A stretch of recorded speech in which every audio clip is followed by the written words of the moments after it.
Hello, hello.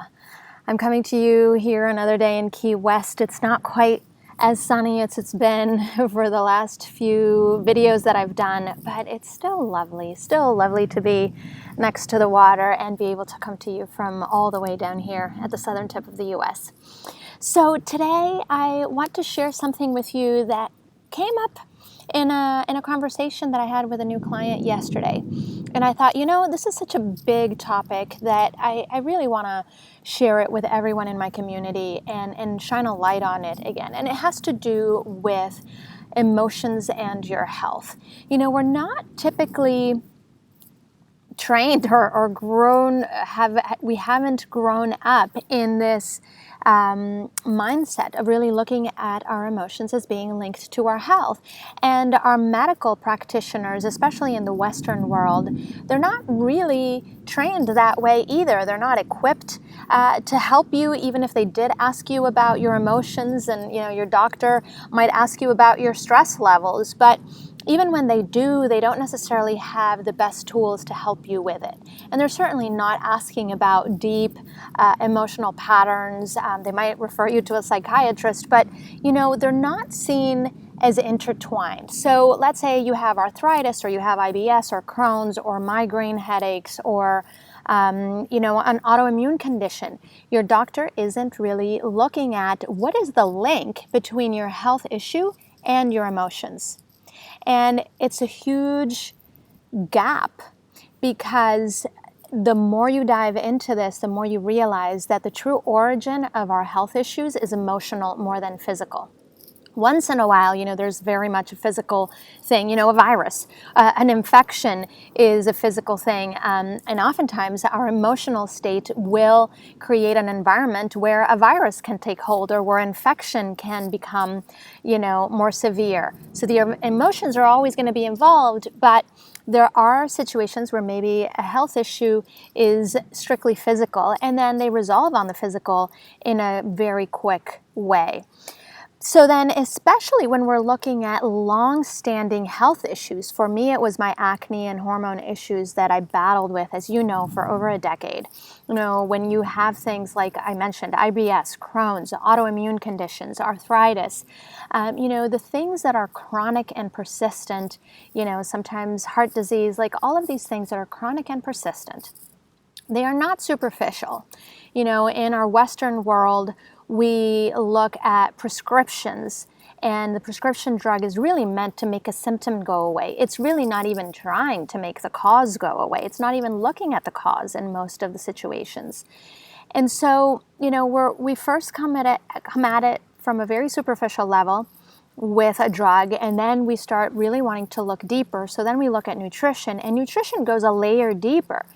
But, with this new client that I was talking to yesterday, she has severe digestive issues, and there's a lot that we can do nutritionally. But what I said to her was, we're going to work on a plan to help you have the foods and nutrients that are going to help your body heal, because you have to understand nutrition from a healing perspective, not from a calorie perspective, but what does the body need to heal, to have the resources it needs to heal.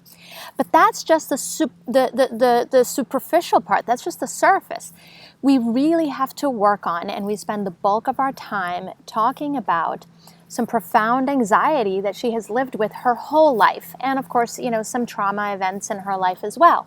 And so I said to her, we're going to create that plan for healing, but the bulk of our time, we're going to spend working on the deeper stuff, the real origin of all of her digestive issues. It's on the emotional level, on the trauma, and working through those emotions and changing changing the pattern of anxiety that she's lived with. So, for some of you, you're listening to this, and some of you might say, yeah, I get it. I know that my emotions are linked. And some of you might be hearing this, and it might be the first aha of, oh my gosh, of course they're linked. As I was talking to her yesterday, I was saying, if you think about it, in our medical world, where do doctors potentially believe or think that our emotions exist? It's almost like the emotions are a different realm. They're happening somewhere else. They're not happening in the body. No, they're actually happening in your body. They're experienced as neurotransmitters and chemicals inside of your body. So they are having a very real effect on your body. Anyway, I digress. So this might be the first aha for you, or maybe you're saying, yeah, no, I've thought about this for a long time. But what do I do about it? I don't know. I get it. I just don't know what to do. So here's the first thing you need to do. The first step is to look for the emotion. What's the emotion? And at first, it might be a really strange question.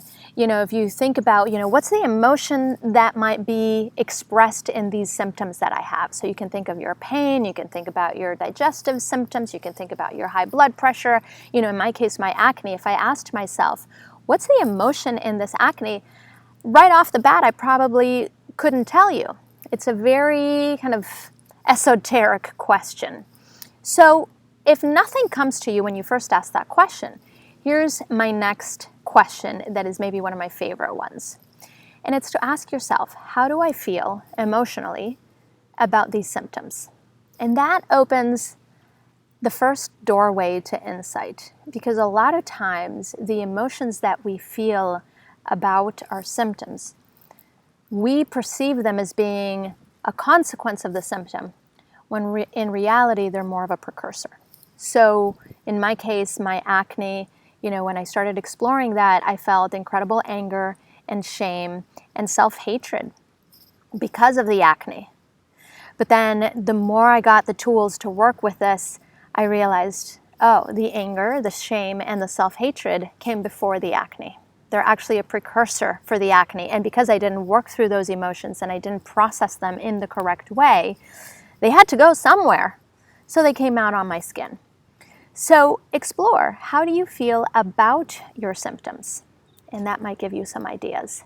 So the next question you could ask yourself is, where else or about what else do I experience these emotions? So if it's despair or pain or frustration or self-hatred or whatever it may be that you're feeling about your symptoms, ask yourself, where else in my life do I feel these emotions? And you might find that there's more of a thread with those emotions throughout your life than just about your health. And then the third question you can ask yourself is, what emotions do I have a hard time experiencing or processing? Or what emotions have been a problem for me my whole life? When I asked my client yesterday, it was very clear for her. Instantly she knew. I've had a huge anxiety problem my whole life. So maybe you have an answer there. So that's the first step, to start looking at what's the underlying or intertwined emotion in your physical health. And then you might wonder, well, what do I do? What do I do with that? So that's where the work begins. The work of processing that emotion, moving through that emotion, clearing the pattern of those emotions, and in many cases, working to resolve and heal traumatic events in your life. So I'll leave it at that. If you have any questions, if you're really feeling like this is opening a doorway that you want to explore around your health issues, I would be delighted to hear from you and answer any questions you may have and maybe potentially support you in this. And finally, if you will do me a beautiful, huge favor, if you find this helpful, useful, interesting, I would love it if you would subscribe or like the video or both, and share it with people you love, people you care about who could use some of these insights. So thank you so much. Much love to you from Key West.